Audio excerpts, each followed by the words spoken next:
My name is Nir Isakovich. I am the director of the Applied Ethics Center at UMass Boston, and today we are very happy to have as our guest Professor Paul Katsafanes from the Philosophy Department at BU.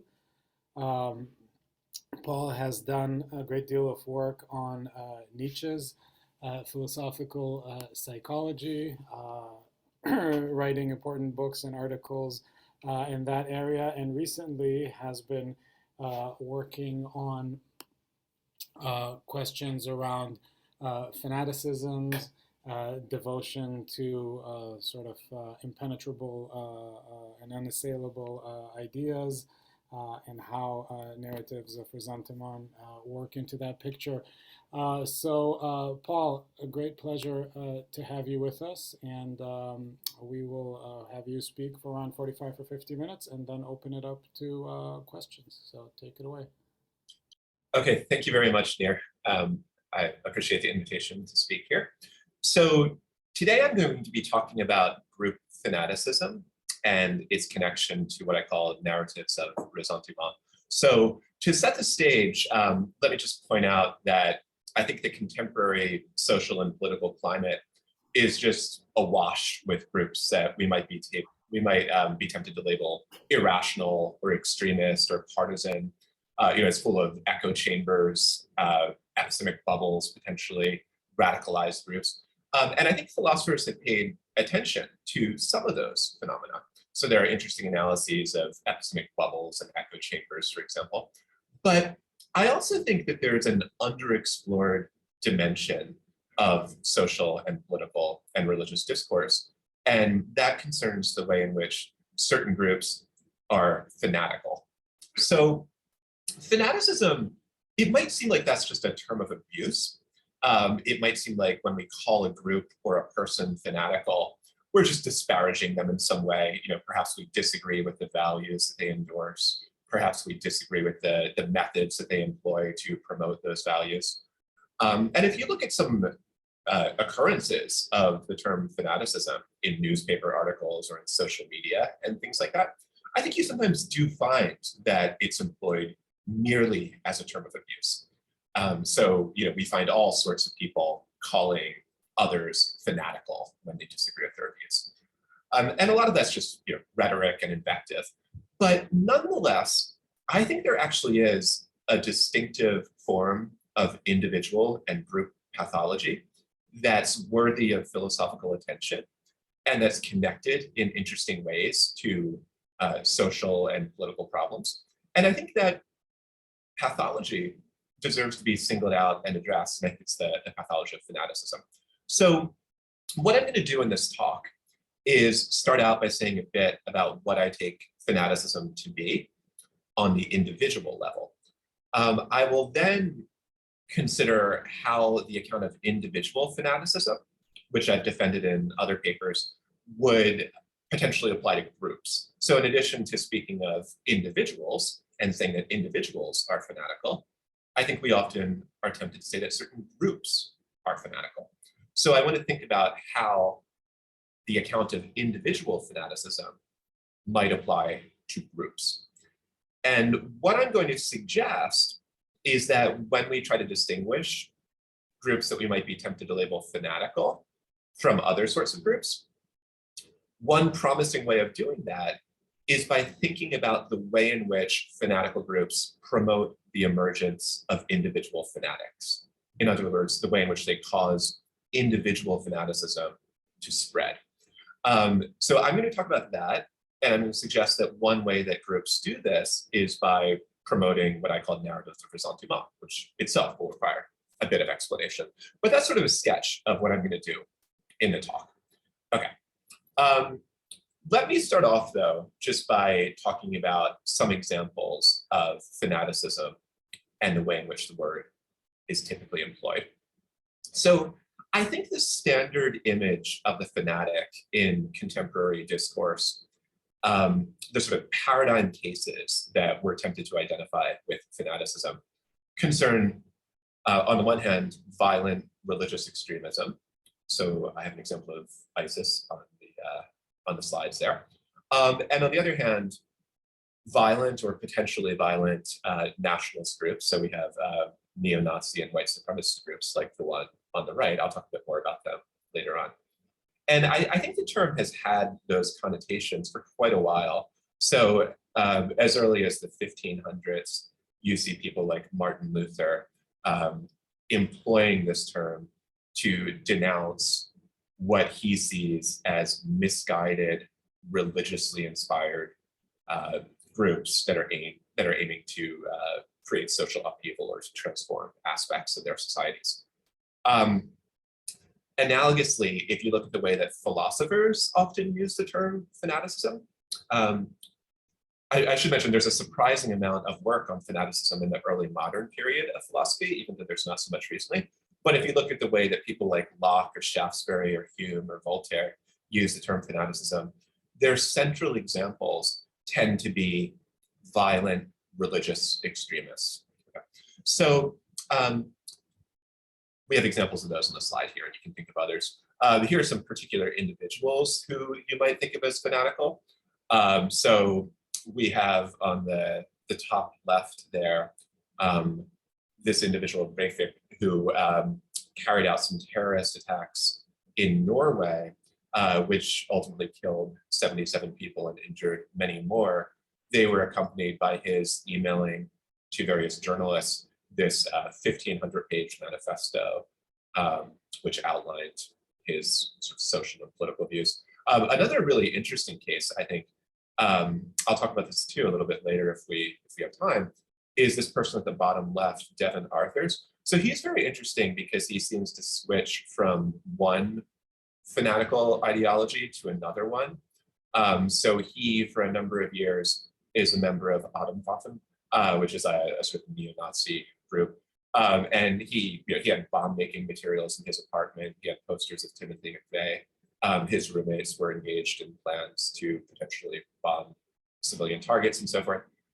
He was living with these people and participating in their activities for several years, but at some point met on the internet some proponents of radical Islamic views, and eventually, for complicated reasons, decided to convert to radical Islam, and then killed his roommates for disparaging Islam. So the fact that he had formerly been doing the same thing and was a member of groups which were committed to doing the same sort of didn't faze him once he made this ideological shift.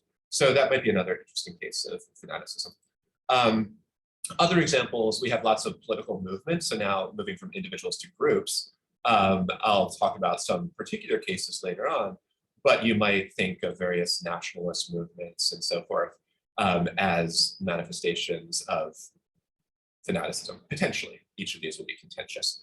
But I think what we need to do, if we're to think about whether particular groups or particular individuals merit the term fanaticism, deserve to be called fanatics, what we need to do is we need an account of fanaticism, right? So we need to think about what it is for an individual to be fanatic. And as I mentioned, one possibility, and I think in some ways this might be the default view within philosophy, one possibility is that nothing distinctive is picked out by the term fanatic. It just is a label that we use for views that we're opposed to or individuals who display various psychological problems and so forth, but there's no unity to it. So perhaps, for example, we just use the term fanatic to refer to those who are passionately committed to values that we disagree with or that we have some problem with. That's a possibility, right? The second possibility, which I think is actually the correct one, is that there actually is some sort of philosophically interesting type that we can identify that deserves the term fanatic. And as I mentioned a moment ago, there are a number of Enlightenment era philosophers who, this includes people like Voltaire, Locke, Hume, Shaftesbury, Rousseau, Kant, Hegel. All these philosophers in that period offer accounts of fanaticism. In part, they offer accounts of fanaticism because they find it very important to distinguish the sort of wholehearted, resolute form of commitment that the fanatic displays from what they view as a more rational form of resolute, wholehearted commitment. So a number of these people This comes out most clearly perhaps in Rousseau, but also in Kant in a different way. A number of these people are very interested in what it is to be firmly or resolutely or wholeheartedly committed to something in a way that enables you to make sacrifices to attain it, to struggle for it, and so forth. They're interested in that. They see that as showing up in fanaticism, because one of the things that we associate with fanaticism is a form of wholehearted commitment, right? The fanatic is very strongly motivated to pursue his ideal, motivated to an extent that most ordinary individuals are not. So one interesting question is whether you can get that form of devotion, get that form of wholehearted commitment without the putatively pathological features of the fanatic. And that's one thing that a lot of these Enlightenment era philosophers are concerned to think about. So, so they offer an account. There are differences between the accounts that these individuals offer. So, Kant and Rousseau, for example, disagree on the precise nature of fanaticism. But there's also some shared conceptions. I talk about this in one of my other papers where I try to analyze what individual fanaticism might be. And I, in that paper, critique certain elements of what I call the Enlightenment account of fanaticism, which is a set of shared assumptions that I think show up in each of these philosophers that I've mentioned so far. And what I do in that paper is I suggest an alternative account of fanaticism, which I'll now mention. So I won't go into great detail about the Enlightenment account. I can talk more about that in discussion if people would like me to. But here's the account of fanaticism that I've defended elsewhere and that I'll rely on in my account of group fanaticism today. Yeah. So one feature that I think shows up in fanaticism is that fanatics adopt one or more of what empirical psychologists refer to as sacred values. I'll talk on the next slide a little bit more about what sacred values are, but that's going to be the first feature. The second feature is that fanatics display a peculiar kind of fragility in their self-conceptions.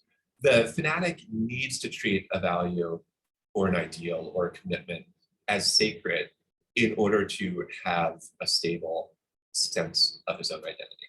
Again, I'll talk about that more on the next second slide from now.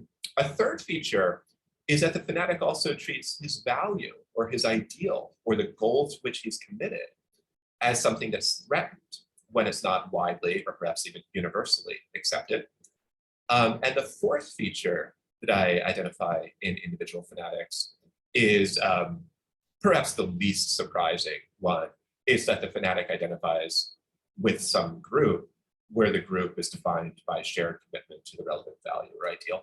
So let me talk about each of these in a little bit more detail, just to explain what they are. But before doing that, let me just point out that what I try to argue in this paper is that when each of those conditions is present to high degrees, each of these is degreed, incidentally. I probably should have mentioned that earlier. So, the extent to which your self-conception is fragile, that's a matter of degree, and so too is but when they're all present to high degrees, I think they predispose an individual to the form of violent intolerance that we associate with fanaticism. That doesn't mean that these are sufficient conditions, right? So you can get exceptions. It's not that if you have conditions 1 to 4 to high degrees, you will necessarily engage in violent intolerance. That's false. But nonetheless, I think these do generate a disposition toward violent intolerance. So I talk more about this and defend this in the paper. But let me just say a little bit. I won't try to convince you that this is the correct account of fanaticism on the individual level right now, though I'm happy to try to do so during discussion. What I instead want to do is just explain this account and apply it to the group case. So sacred value is a term from empirical psychology. There's been a research program for a couple of decades that goes in different directions, but shares the assumption that there's a distinctive type of a value of commitment that it's interesting to try to capture, and that differs in several ways from ordinary value of commitments. In particular, the details here are a bit contentious, but there's shared agreement among many of the researchers who work on this topic that when we look at some of our values, religious and political values, fundamental religious and political values often have these features, so those would be examples, that we find that some of those values have these three features, that they're treated as inviolable. So in other words, whereas I'm willing to trade most of my values against other values, so I enjoy taking a nice vacation, I also enjoy doing philosophy, I'm willing to think about like whether I should do the one or the other in a given scenario, right? I don't view anything as problematic about that. But other values seem to be exempted by certain people from those sorts of potential trade-offs. In other words, there are some values that people are unwilling to compromise, regardless of whether that refusal to compromise entails foregoing other things that they value. So that's what this inviolability dimension is meant to pick out. Another feature is that these values are often treated as incontestable. So it's not just that people are unwilling to make actual trade-offs with these values, but that they perceive something wrong about the mere contemplation of making those sorts of trade-offs. They feel contaminated, impure, or as if they've done something wrong, merely if they seriously consider the violation of one of these values. And the third feature, this one actually takes the most analysis and is the hardest to sort of pin down precisely. But there's a sense that these values don't respond to standard justificatory reasoning in the way that most of our other values do. So often, if I come to think that one of my evaluative commitments is unjustified, that has at least some effect on how I comport myself with respect to that thing, right? So if I think that I value, I don't know, learning French or something like that, but then I realize, I think more about it and I realize it's going to require too many sacrifices of my other values. It's going to take too much time and all this. Ordinarily, if I come up with what I think are good justifications for not respecting a certain value, that will attenuate my commitment to the value. Other values seem not to respond to justificatory reasoning in quite the same way. They seem to some extent impervious to ordinary justificatory considerations. Again, core religious and political values might make good examples of that. So I can say a lot more about that, but the having of at least one sacred value seems to be a shared feature of fanaticism. These other conditions 2 through 4, I'll go through briefly. Condition 2 says that the agent needs to treat a value as sacred in order to preserve his identity. So the sense here is that typically I'm able to stand back from, modify, and consider abandoning some of my evaluative commitments without that disrupting my sense of self.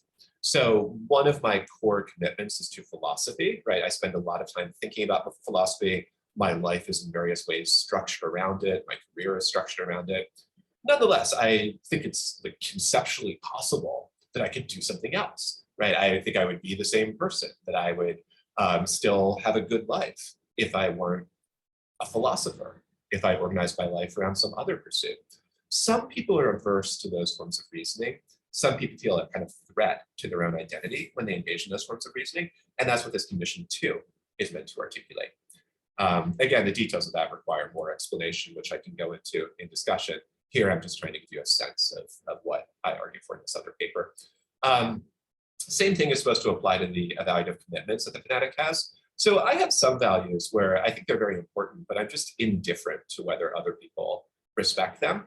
That is very different from a case in which I feel that other people's failure to respect a value threatens the standing of that value. That sense, I think, is implicated in a number of cases of fanaticism. You see it, for example, in Breivik's manifesto, that 1,500-page manifesto they sent. You see it in the Devon Arthur's case. You see it in a lot of these cases. And the fourth condition, I think, is fairly self-explanatory, that there's group orientation. So that's a really quick sketch of my account of individual fanaticism.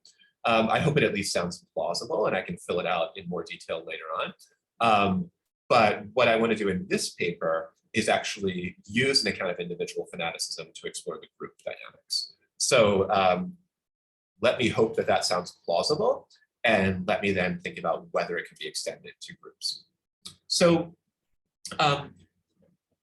if we want to talk about fanatical groups, the first thing we need to do is figure out which groups we're actually trying to characterize. I mean, groups have a lot of potentially problematic features. We can think about those features and create labels for those features in different ways. Let me give you a few examples of group features that might seem problematic and might seem in the neighborhood of what we're thinking of when we think about fanatical groups. So one thing that we might want to say is that certain groups are intolerant. There are obviously some groups that try to suppress or overrule, or even in the extreme case, eliminate any opposed views. There are some groups that have those features. There are other groups that don't. Right? Again, this is a matter of degree. There are extremist groups. So there are groups that endorse values that would be considered extreme relative to some baseline, or who advocate extreme measures toward more widely accepted values. So on that latter point, for example, a good example might be that a lot of us think that animal suffering matters to some extent, or that environmental preservation matters. There are some groups that accept those relatively mainstream values, but endorse extremely endorse extreme methods of preserving or protecting those values. So, you know, there are examples of people who that I give in the paper, of people who sabotage nuclear power plants in an effort to, as they see it, promote environmental preservation. A lot of us might want environmental preservation, but a lot of us might be averse to those sorts of methods for getting it. So we might want to label groups extreme when they promote those methods. There are also some groups that are cultish in the sense that they venerate some authority figure and don't disperse the authority in any way. They just treat this one person as having a kind of unquestioned authority to direct the lives of the members of the group. So there are groups like that. I think fanatical groups often have these features, so they're often intolerant, they're often extreme, they're often cultish, not always, but often. But I think that there's actually something else that we're trying to get at when we analyze groups as fanatical. And one of the things that I want to focus on is the way in which fanatical groups, you might think something similar to sort of cultish groups, but fanatical groups damage their members in a certain way. In particular, they encourage the emergence of fanaticism among their members. So let me give you an example. This is a white supremacist group. This is a still from one of their recruitment videos. But here's this group that advocates like neo-Nazi white supremacist goals. This is from their website. I'll just read this quote. It says, "We're a very fanatical, ideological band of comrades who do both activism and militant training, hand-to-hand arms training and various other forms of training. As for activism, we spread awareness in the real world through unconventional means." And then parenthetically, keyboard warriorism is nothing to do with what we are. "Joining us means serious dedication, not only to the Atomwaffen Division and its members, but to the goal of ultimate uncompromising victory." The ultimate uncompromising victory is supposed to be the establishment of a white ethnic state. With this means only those willing to get out in the street, in the woods, or wherever we may be in the world and work together in the physical realm. As stated earlier, no keyboard warriorism, so they don't want people who are just going to like post about this on Reddit or whatever. We do a lot of hacking, they say, but what they're actually advocating for is people that engage in the world, often in violent ways. So it explicitly presents itself as encouraging its members to participate in these violent activities in the real world and seek this thing that they describe as ultimate uncompromising victory.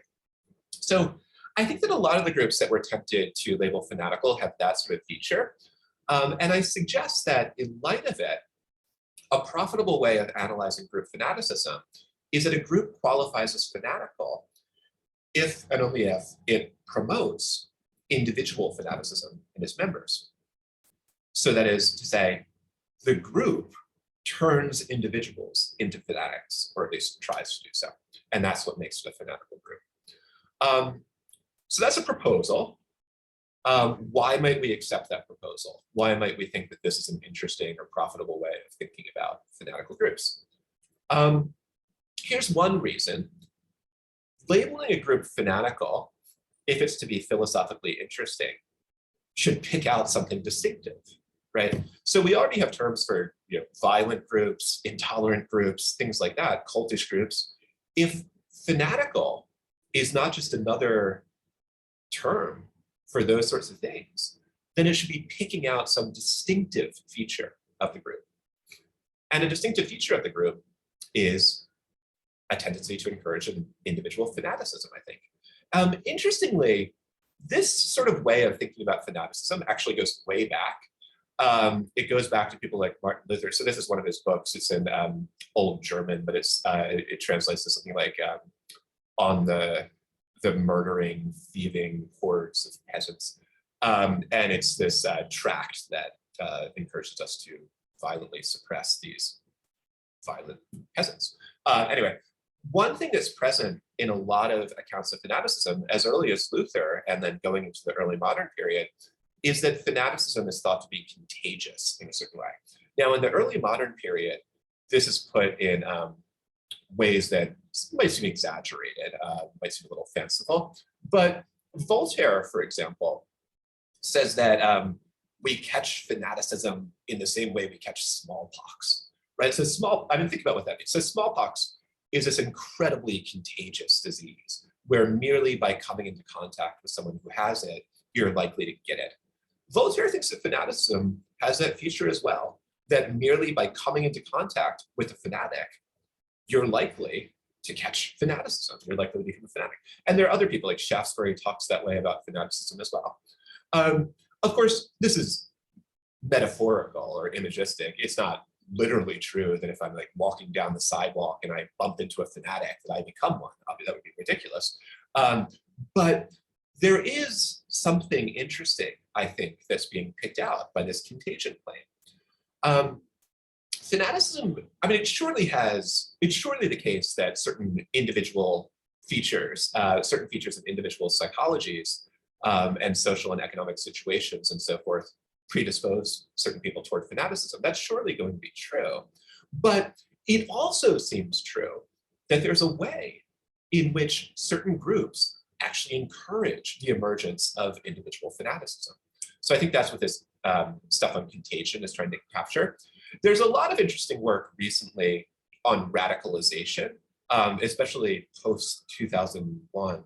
There's a lot of work on radicalization understood as leading to terrorism. And of course, terrorism and fanaticism are not identical. You can be a terrorist without being a fanatic and vice versa. But some of the accounts of radicalization, I think, pick up on interesting points. So I want to mention them briefly and talk about their relevance for fanaticism. So there are a lot of different accounts. I mean, this is an absolutely massive literature. But I want to talk about, in very broad strokes, a couple of the research programs that exist in the studies of radicalization. So, one example, one account that people give of why radicalization might occur, where radicalization in this context is understood as moving from not being a terrorist to being a terrorist. One reason that might occur is just because it's instrumentally rational in light of the goals that you have. So there are examples, and in the paper that this talk that I'm currently giving is based upon, I cite these examples at greater length.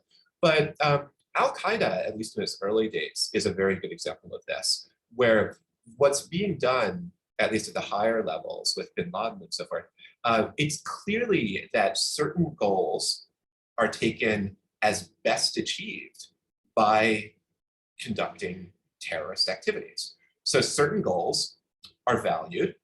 The best path to those goals seems, at least to these individuals, to be engaging in terrorist activities. And accordingly, they engage in terrorist activities. So that's the case of instrumental rationality, right? I mean, we might critique the goals that they have, but if we don't, if we treat the goals as fixed, then what's going on is merely that they see terrorism as instrumentally rational in light of those goals. And interesting, a lot of the, if you look at some of the early Al-Qaeda plans, that what happens, a lot of it actually does unfold exactly as they predict. So it does seem not only to, how should I put it, they're not mistaken, they're not obviously mistaken in thinking that if you hold the goals fixed, the best way of moving toward them is through terrorist activities. So that's one thing that might draw some people into terrorist activity. Just the idea that in light of the goals that they have, it's instrumentally rational to engage in these acts.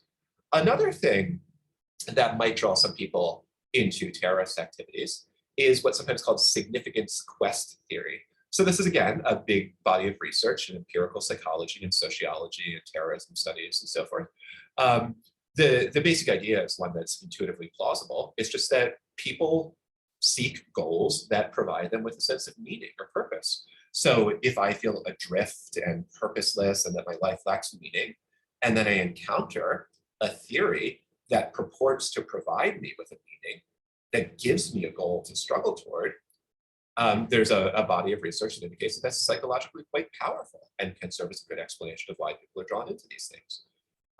There's another body of research that focuses on peer group interactions. So the idea is, to simplify considerably, that one thing that you often find is that socially isolated individuals are drawn into fanatical or terrorist groups. And one simple explanation for that is that they're finding a form of community that they otherwise feel cut off from.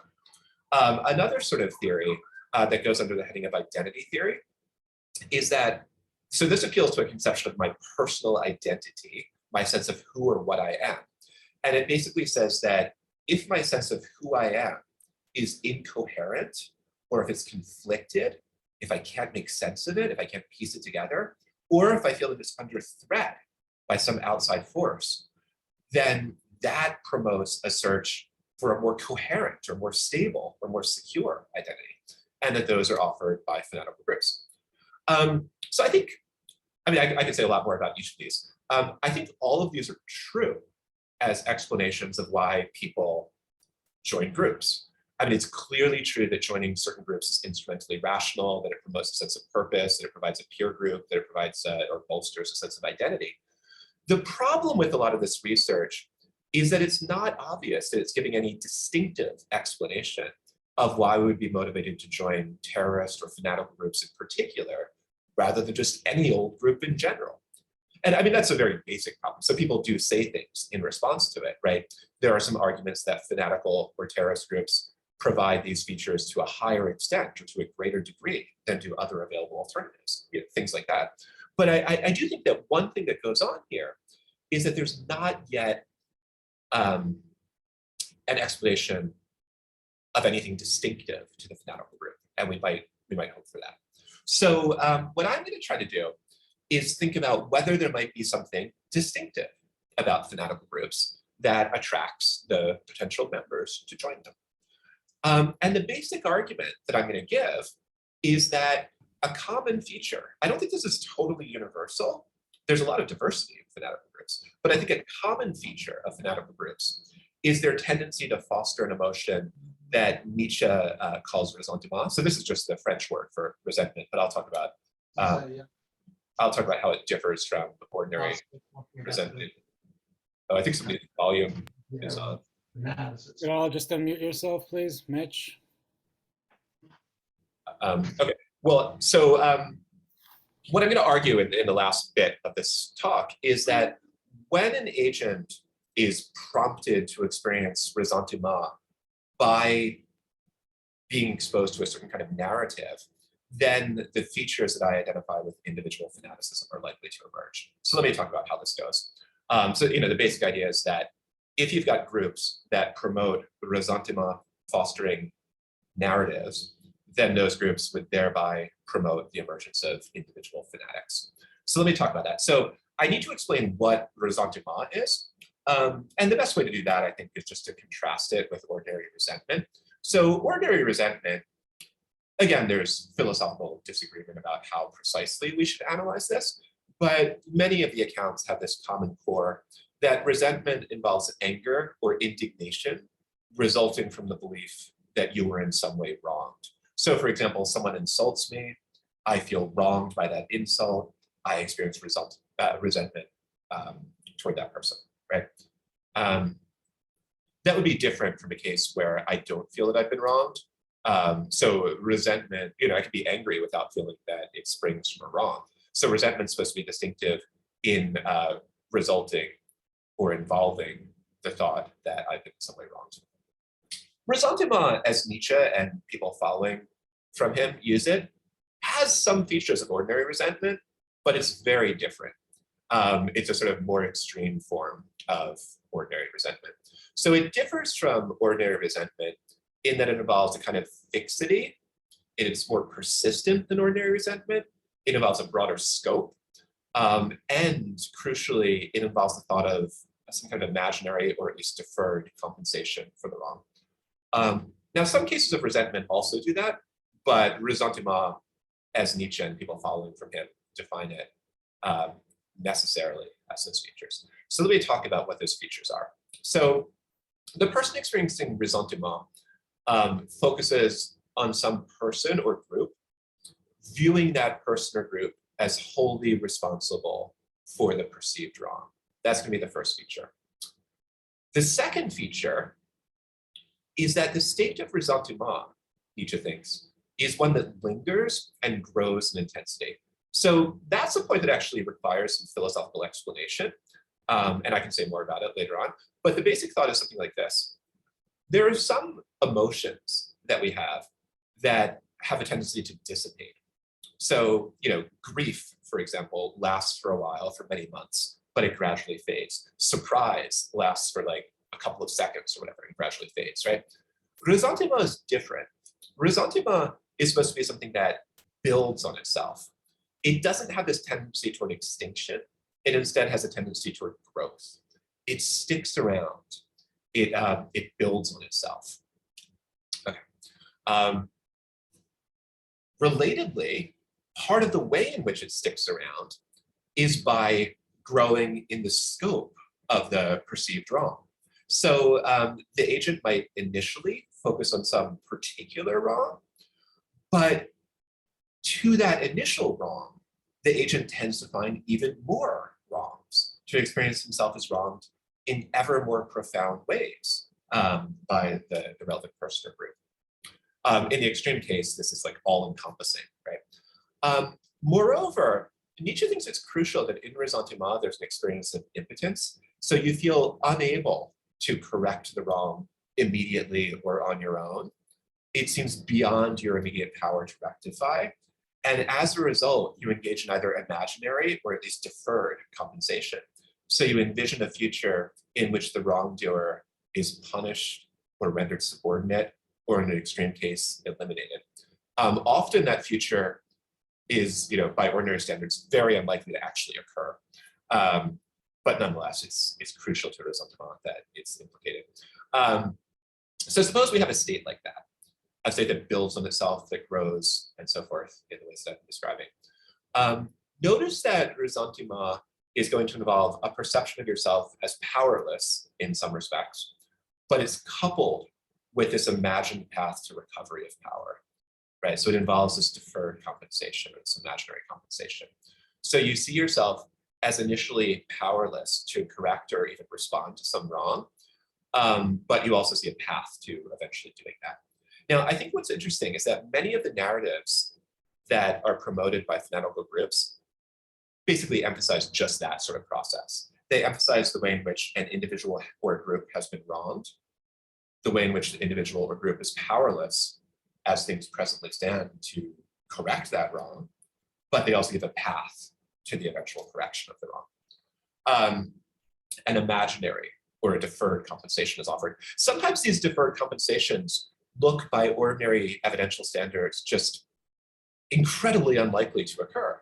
So if you look at some of the ideology that ISIS was promoting, for example, there are these, I'm not sure how much people know about this, and I guess I don't have time right now to go into great depth, but one of the core elements of belief there is the idea that there was going to be this sort of apocalyptic great battle with the armies of Rome in a certain town, where the army of Rome, interpreted as like the US and other armies, is going to be defeated decisively. And so anyway, that sort of thing, by ordinary standard, I mean, it's not going to happen, right? But nonetheless, it's central to the narrative.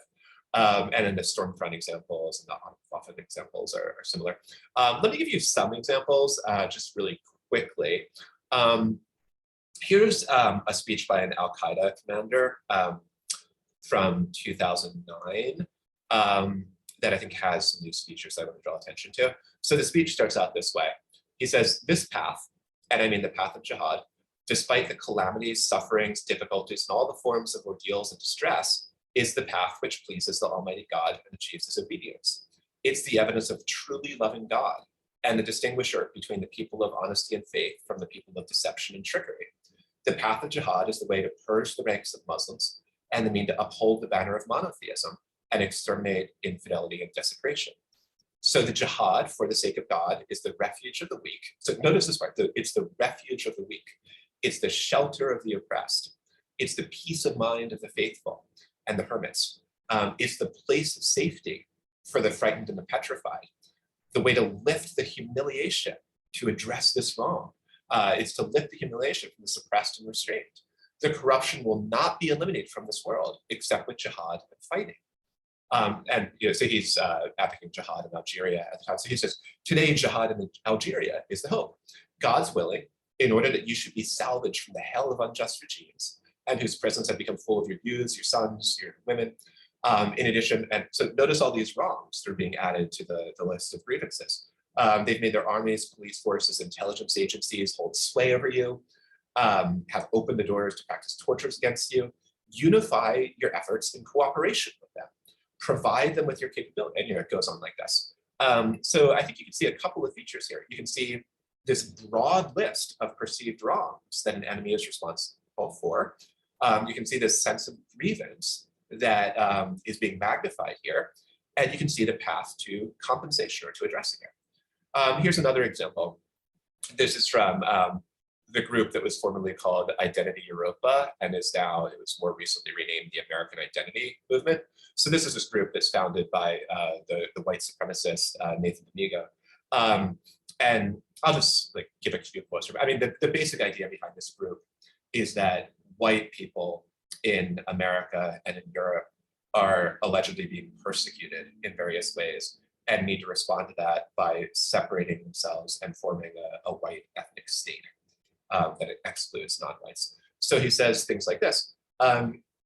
America was founded by white people. It was founded for white people. America was not founded to be multiracial, multicultural society. The founders were well aware of the importance of that identity played in the makeup of the nation and how fundamental it was to the future progress and success of that people.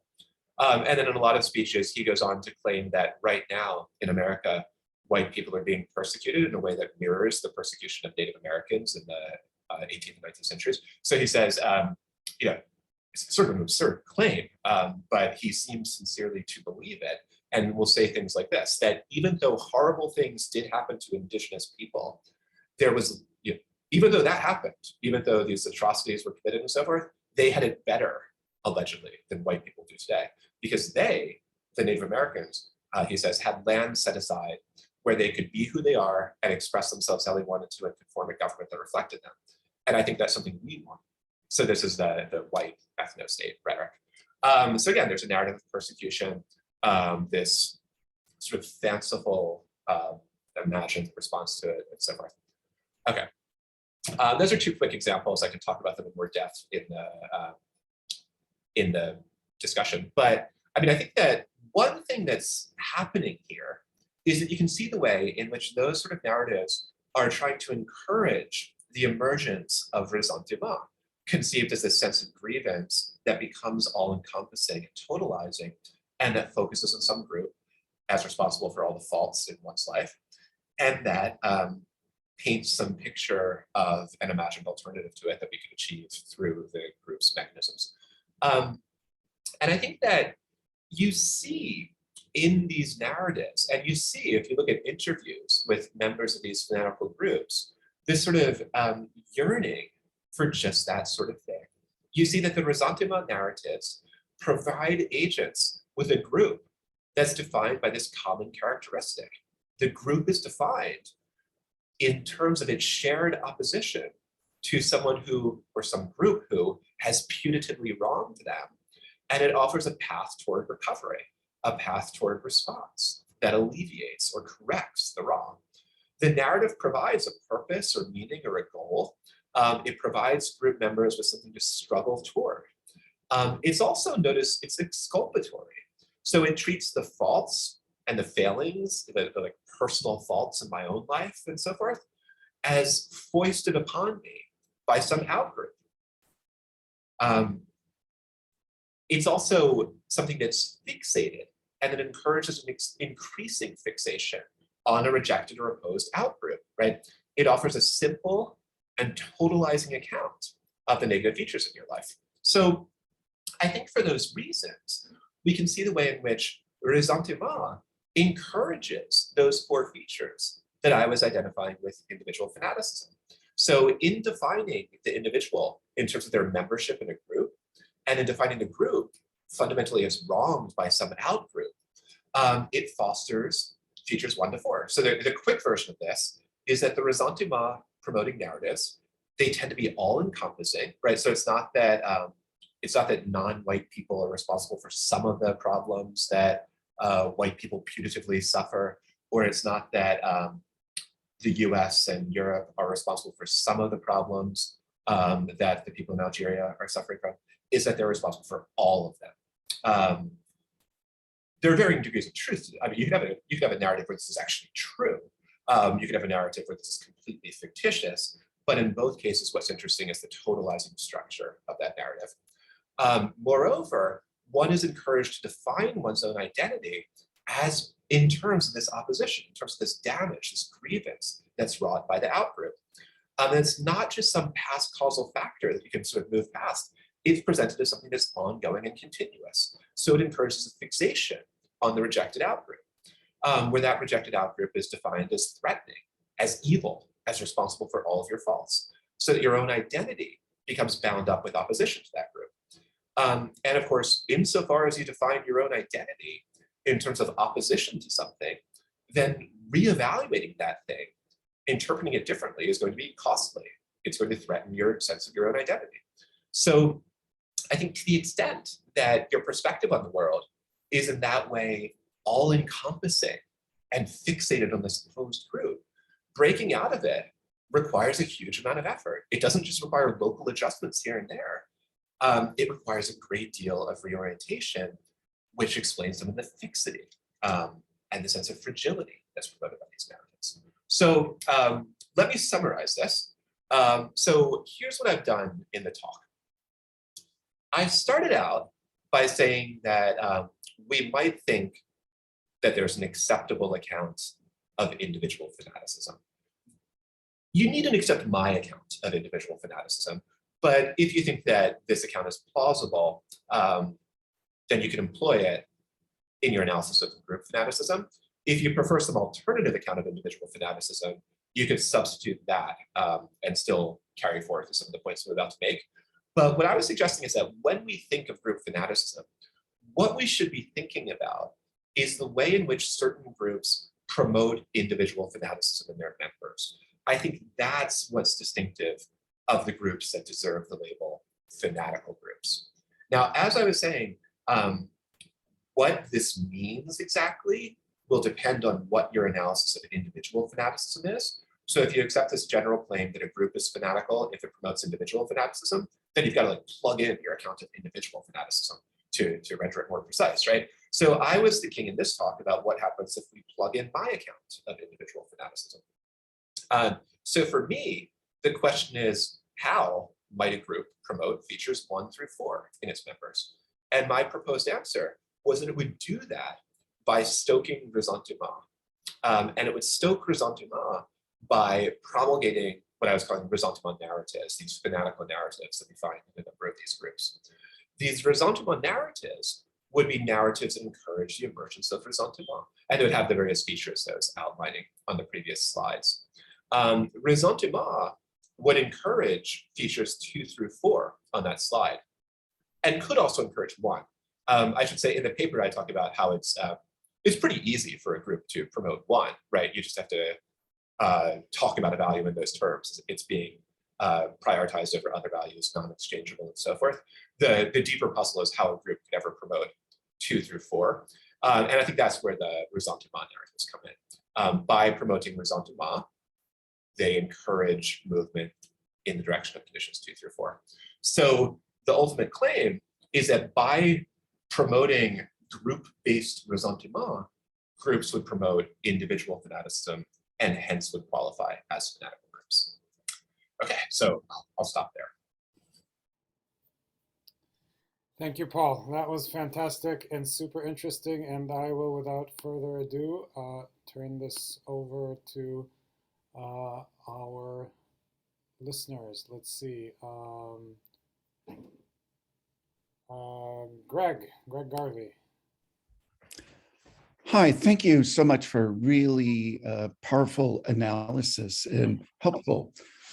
I have two questions, and the first is, do you look to anthropology, sociology, also for explanations, for example, group cohesion as a survival mechanism, or cognitive psychology, neuroscience that points to that there are some structural or brain differences between conservatives and liberals that affects the sense of fear, and then also studies that look at things like confirmation bias and so forth. And then I have a follow-up question. Yeah, that's a great question. So let me answer it this way. So I guess there are two things I want to say on the first question. One thing is that suppose something like my account of individual fanaticism, which is up on the slides now, is right. A lot of those conditions, like whether you have this fragile self-conception, whether you treat your value as fragile in the sense that you see it as threatened in various ways when there's disagreement, a lot of that stuff is going to be explained, at least to some extent, by the sorts of features that you're mentioning. So facts about confirmation bias, facts about the degree to which you experience a generalized sense of fear or anxiety, those are going to be causal factors that will go some way to explaining why things like conditions 2 and 3, and even 4, and perhaps even 1 might emerge. There are going to be neuroscientific factors that are involved here. There are going to be sociological factors and economic factors, right? So for example, if you're, there's a lot of work on how if you're a member of a precarious economy, or if your personal economic situation is very precarious, that can generate some features that you might see as predisposing you toward this sort of thing. So, oh, and also on feature 3, like whether your value is threatened. I mean, the easiest way of producing that sense in people is by actually threatening their value, right? So, I mean, some of this is imaginary. Like you might think that the white ethno-state stuff is just entirely fictitious, but some of it's not. Like some of the things that AlQaeda and ISIS are talking about, they're not wholly fanciful. I mean, you might think that they're exaggerated, or that undue importance is being placed on them, or that other factors are being ignored, or that complications are being ignored, and so forth. But I mean, it's not totally false that the US wrought a great deal of damage in the Middle East and so forth, right? So there can be economic and social factors like that that go into these explanations. So I guess the short answer is that, yes, I think that there's a huge range of research, all of which is very important, that plays into this. I guess I was focused not so much on thinking about how particular individuals might become fanatics, but more on what it is to be a fanatic in the first place. So I was trying to think about what it even takes to qualify as a fanatic. And then I think the sorts of factors that you're mentioning would be explanations of why particular people are predisposed to exhibit these features. So my follow-up question has to do with simply observing a personality like Tucker Carlson, who does not seem to believe anything he says, and yet he is a master of promoting group-based resentment. Right. And I'm wondering if you have given thought to, is there a legal theory that would somehow comport with the principle of free speech that could be developed from this analysis of resentment? Yeah, that's a fascinating question. I haven't really thought about the legal dimensions of it or the connection to free speech, but that's quite interesting. I mean, you can imagine it connecting to some of the work on hate speech, for example. Um, the difference here would be that rather than worrying merely about whether the speech is hateful, you worry about whether the speech has this feature of stoking a kind of fanaticism, inspiring a kind of resentment. That's quite interesting, and it's not really something I've thought about. I'd like to think about that more, actually, so I appreciate the suggestion. On the Tucker Carlson point, I think that's quite right, that there are individuals who you might think of as not themselves fanatical, but who nonetheless are masters of like creating other fanatics, right? I actually think it's an advantage of this account of group fanaticism that not all of the members of fanatical groups need to be fanatics. So you might think that, like the simplest account of group fanaticism, I suppose, would just say a group is fanatical if all of its members are fanatical or something like that, right? But I actually think you often get fanatical groups where some of the people in controlling positions are thinking more strategically. They're not necessarily fanatics themselves. They rather see that they can best secure whatever monetary or political or power-based goals they have by cultivating a certain kind of fanatical follower, right? So I think it's quite true that some individuals who are masters of the kind of rhetoric that promotes ressentiment are not themselves fanatics. And that's a really interesting feature. Chris. Yeah, thanks, Paul. That was a really terrific talk. There was a lot of stuff in there. And I think I'm not going to get to everything that's in that paper that interested me. So maybe it's just about fanaticism and the conceptual analysis of it. Okay. So one question, I think I have two big questions. I have other little, but two big questions. One is the question of, is ressentiment a necessary feature in your account? And I think of, for instance, I don't know, the Weather Underground as a fanatical group that nevertheless didn't have this resentment. And I think of individual fanatics who were quite clearly fanatics on your definition, but didn't have the resentment thing, like Ted Kaczynski, the Unabomber. Right. So that's one question, whether resentment is a necessary feature or just a prevalent feature in a lot of them. And the other one is going the other way, as it were, which is groups that we don't think of as fanatical, but meet your definition. And here I'm sort of thinking, I don't have a good way of specifying this, but sort of American anti-communism in the late 50s and through the mid 60s had a lot of the features of group fanaticism, but do we want to call like American culture a collective group fanaticism in that period? So those are like, those are just the sort of conceptual analysis questions that jumped out at me. And I'd be interested to hear what you had to say about that stuff. Yeah, those are great cases. On the first question, I don't want to treat ressentiment as a necessary condition for just the kinds of reasons that you're mentioning. I think it's a very common, very prevalent condition. So I think it deserves analysis for that reason. But I do think you can get groups that are fanatical and that don't promote, that don't function via ressentiment. So I do want to leave space for that, and I think it's important to do so. I mean, one way of putting this point is that you could have, if you look at this last slide that I still have up, the left-hand side of it, you could have all of those features being promoted by a group, but not being promoted via ressentiment. I just think ressentiment is sort of like tailor-made to do this, so it tends to go hand in hand. Right, so just a prevalent condition, not a necessary condition. On the other question about whether you get groups that manifest all of these features, but that we shouldn't qualify as, or we shouldn't characterize as fanatical. I mean, I guess I do think there are going to be borderline cases, right? Because I think these conditions are degreed. And I think that when all of the conditions are present to a very high degree, then you have the clear cases of fanaticism. I think that when they're present only to more moderate degrees, that's when we start to get into this messy borderline territory.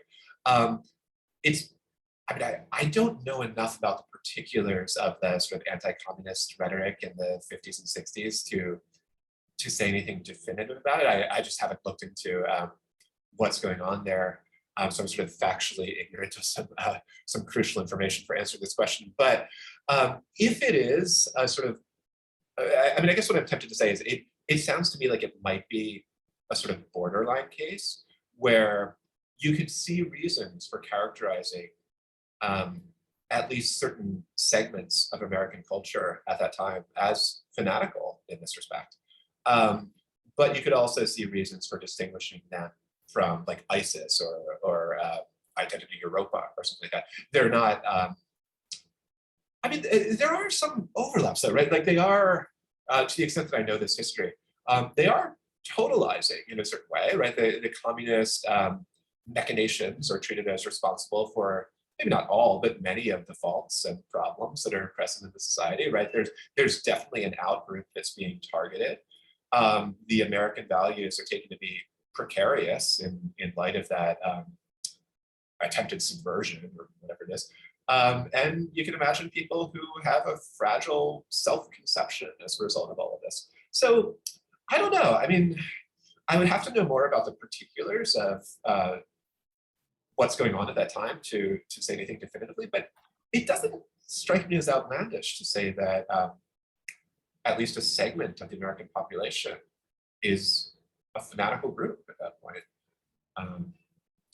I don't know if you find that satisfying, and you might know more about the factual No, I was just bringing up the conceptual point, and I think that it's really helpful to think like, these are matters of degree, and at a certain kind of intensity, then you get, the full label fanaticism, whereas it's sort of on the road to or something like that. Can I ask just one more follow-up? Sure. Yeah, of course. So the strategy of the whole project, I take it, is to pick out, as you said right at the beginning, to pick out the sort of distinctive features of fanaticism. And you use that strategy methodologically throughout, like you're saying, well, that doesn't really pick out this specific thing from terrorism or other violent extremism or something like that. And I guess I just want to ask a question. Why? Why do we want an account of fanaticism as a distinctive category or phenomenon?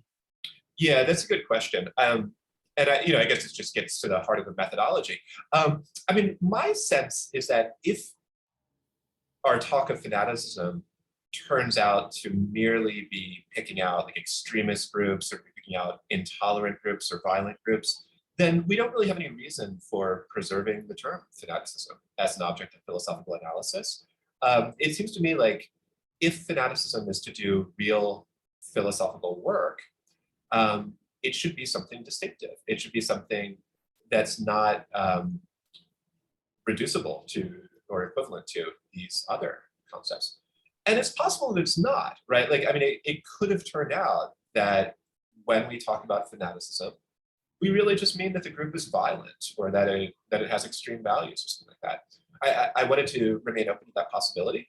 But I think that when we look at these groups that people take as paradigmatically fanatical, we actually do find this interesting set of features that I tried to characterize, and that they're not equivalent to the features we find in violent groups or intolerant groups. They tend to be associated with those sorts of things, but it's really a distinctive phenomenon. So I guess that's my methodology. I wanted to remain open to the possibility that fanaticism is just, the term is just duplicating the work that's done by other terms, and hence wouldn't really need any deep analysis or study or anything like that, because the study would already have been done on those other terms.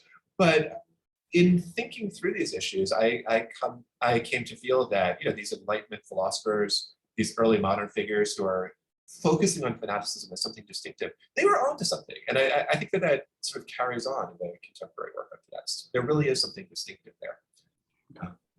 Thanks. Lauren, you're still muted. Hi, I'm a layperson in this sort of conversation, but I'm listening to this, And I have a big question about what about groups that exhibit many or if not all of the signs of being fanatical groups, but whose goals we approve of and whose methodology we approve of more than we approve of the kinds of activities that fanatical groups participate in. I'm thinking of Gandhi, for instance, whose followers were encouraged to do violence to their own, to harm themselves as part of participation in the group by abandoning economic activities that were allied with the British. I'm thinking of the American Civil Rights Movement or the American anti-war movement. And I'm thinking of many religions who's found, I'm thinking of how Christianity grew from a small outgroup with a very strongly bonded identity to being the thing that people now rebel against. And how many of their followers were willing to commit extreme acts in promoting their group and the growth of the group. And I'm even thinking of Socrates in the Crito, who expressed himself as willing to die for the sake of the laws of Athens, and then did die for the sake of the laws of Athens. How do you differentiate between fanatical groups whose actions we can safely deplore and these other groups who maybe we can't deplore? That's a great question. So I think this points to a crucial feature of the account, which I didn't, but maybe should have highlighted in the talk. My account is neutral in the content of the ideals or the values that the fanatical group or fanatical individual embraces, which is to say that you could be a fanatic and be oriented toward values that most of us would endorse. So that's contentious, right? Because as you're suggesting, it will imply that some fanatical individual, or let me put it this way, some abolitionists, some people struggling for civil rights, some people struggling for exemplary religious or political values will qualify as fanatical and will be criticizable on those grounds, despite the fact that the things that they're struggling for are praiseworthy. So I think that's the sort of choice we need to make in our accounts of fanaticism. Do we want to say that you can only be a fanatic if you're directed at deplorable ends or values? Or do we want to say that you can be a fanatic despite being moved toward values that are good, values that we would accept? I think that the best way of conceiving of fanaticism is as a kind of pathology that is about how you relate to your values rather than something about the content of those values, and that therefore you can be a fanatic rather, even toward values that are exemplary. I think one historical point at which this sort of thing really comes out is in the US history of abolitionism, right, of the abolition of slavery. Because there, on both sides, you actually have each group accusing the other of being fanatical. And I think it's undeniable that some of the abolitionists have some of these features. In other words, that some of the abolitionists were fanatical. Now, for me, that means that doesn't say anything about whether their goals were worth pursuing. I take it they obviously were. And it doesn't say anything about whether the ultimate result of their being fanatical is something that we have reason to be happy with or endorse. We very well might. We might think that fanaticism is sometimes instrumentally rational, or at least that it produces social goods. But it is to say that these people display at either the group or the individual level a kind of pathology in their relation to values. So it's to say, in other words, that we could distinguish the non-fanatical person who pursues, let's say, abolitionism, and the fanatical individual who does the same. And both will have exemplary goals. Both might even be acting in quite similar ways, but there'll be something problematic about the psychology of the individual fanatic who's pursuing those goals. So that's sort of the way I want to think about it, that fanaticism is neutral on content. It's about the way in which you relate to that content. So in that analysis, the ressentiment is part of what makes the pathology. Exactly. Yeah. Yeah. So I mean, and that's another way of thinking about it. So like one thing that's going to distinguish group fanaticism from, well, let me put that differently. Imagine we have two groups, a non-fanatical group that's pursuing the abolition of slavery and a fanatical group that's doing the same. They're both directed at a wonderful goal, right? A highly valuable goal. They're both struggling against a pernicious social arrangement and so forth. What's going to distinguish them is,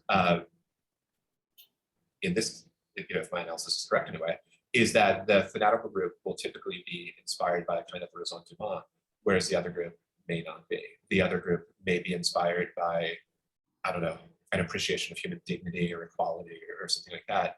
And that's going to show up in the way that the groups define themselves, the way that they relate to other groups, the sort of way in which they're conceptualizing their values, whether it's primarily founded upon this act of sort of negating or rejecting an outgroup, or whether it's motivated by some more positive ideal. So there are going to be differences between those groups. And the differences, I mean, it doesn't have to entail that it's always bad to be a fanatic when you take everything into account, because there can be some features that fanaticism promotes that are good and that outweigh the harm of fanaticism itself. But fanaticism considered in isolation, I think, is always going to be pathological. It's always going to be a defect. So, yes. Paul, a question / comment about the contagious nature of fanaticism that you discussed earlier. I want to propose to you that can be both expanded and narrowed, be made both more and less concrete than Rousseau and Shaftesbury, Voltaire and Shaftesbury were mentioning. On the one level, if contemporary fanaticism is communicated online today, is communicated on social media, for example, today. There are some recent findings that medium has a concretely contagious potential, psychologically speaking, so that actually that does. I mean, there's, for example, very, very recent findings about increased levels of tics in teenagers after viewing material that has those same tics on TikTok. So there is sort of an emerging body of evidence about contagion on social media that does work like a pathogen, actually, or very closely tracks how pathogens work. On the other hand, one thing that's interesting about the contagion of fanaticism, and in my book also the contagion of ressentiment or humiliation as sources of fanaticism, is that it travels across space and time much more than a pathogen would. So that somebody, for example, studying engineering in England can become, animated by the cause of ISIS, and the pathogen, would travel. The contagion would travel over large distances. Similarly, somebody studying engineering in England can become animated by claims of humiliation / ressentiment about the injustices of the Sykes-Picot Agreement that happened, more than 100 years ago, and have that as a source of their fanaticism. So I think the contagion sort of metaphor, if you want, is both more concrete and more expansive than Voltaire and Shaftesbury assumed. Thanks. Yeah, that's really interesting. So I haven't read too much on the first point that you're mentioning, the way in which social media acts as a kind of vector of contagion, where people pick up these tics and presumably beliefs and attitudes and so forth through it.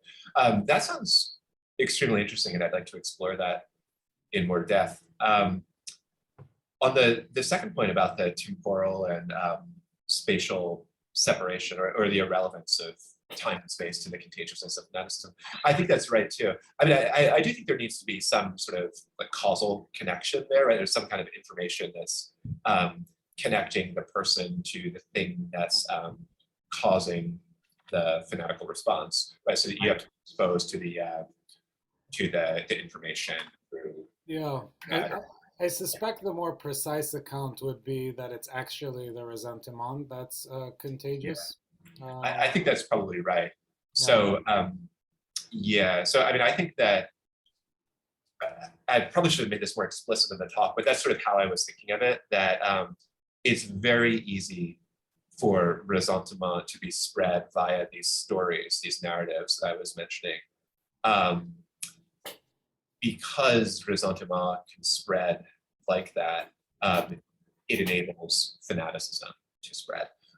So it's not so much that fanaticism is spreading directly, it's rather that there's this intermediary mechanism, that ressentiment, that's playing a crucial role. Which I mean, I do want to leave open the possibility that it doesn't always work that way. I'm sure there are other ways of spreading fanaticism, but I do think that's a particularly prevalent one. Excellent. Other questions, colleagues? Chris. I'm just back to the analysis of fanaticism again. Sure. I take it you think it's a psychopathology. Yes. And I'm sort of reading through your list, and there's nothing about a particular kind of disposition to go outside normative means of response.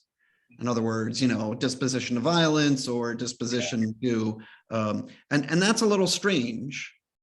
If you sort of, you know, go back to Lauren's question about religious believers, and you give a slightly different spin to each of your four things, right? You've got sacred values, they're the most important thing. And of course, the agent needs to have those values in order to have that kind of identity. So to talk about it as fragile is just to mistake the importance of the value. And of course, everybody's got to endorse that value because it's so darn important, you know, if it's equality or justice or fairness or something like that. And of course, you identify with the group of people who recognize this value as, you know, of overarching importance. So that kind of gets you an adherent, a strongly committed believer, to go back to your sort of Locke thing. But it doesn't seem to have the sort of disposition to act outside of social norms about what's a reasonable way of getting other people on board or changing the world or something like that. And don't you need something like that? I guess that's the question. You do. So, okay, so let me say a couple of things in response to that. So I totally agree that one of the things that we associate with fanaticism is a form of willingness to engage in intolerance or coercion or you know, non-standard means of enforcing compliance with whatever ideal or value or policy you're committed to. I take it that one thing that the Enlightenment era philosophers are trying to do is to explain which features would lead to that, right? So there's this phenomenon of coercion or violent intolerance, this non-standard way of enforcing compliance with values. And what we want to do when we're identifying fanaticism is identify the thing that gives rise to that. So in other words, the way I'm thinking about it is that the things I'm calling features 1 to 4 give rise to that. They make it more likely that people will engage in or be disposed toward that form of violent intolerance. Now, so that's why so let me say 2 things. So that's why it doesn't show up on the list, right? So it's not, I don't put in a 5th condition that says something like, you know, they'll be violently intolerant, because I take it that 1 through 4 explain the particular form of interaction that we might call violent intolerance, or whatever. So, so that's why it's not on the list. But then the question is, don't a lot of religious believers, for example, meet all these conditions, and hence, on my account, they qualify as fanatics? I think they don't.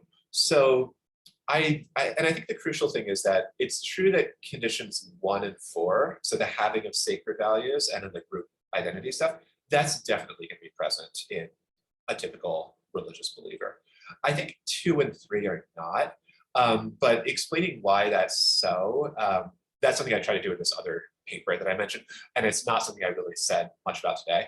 But I can say a bit about that. I mean, I think it's a complicated point. So like on the fragility of the value point, what I try to argue is, I try to differentiate thinking that a value's status is threatened by disagreement from the idea of a value's instantiation being threatened by non-universal acceptance. So, I mean, there are lots of values where it's just true that if a sufficient number of people don't accept them, the value is not going to be realized. So what would be, like environmental preservation, for example, if only, I don't know, 20% of the population has that as a value, and the other 80% is totally indifferent to it, then you're not going to get environmental preservation, right? It's not going to be realized.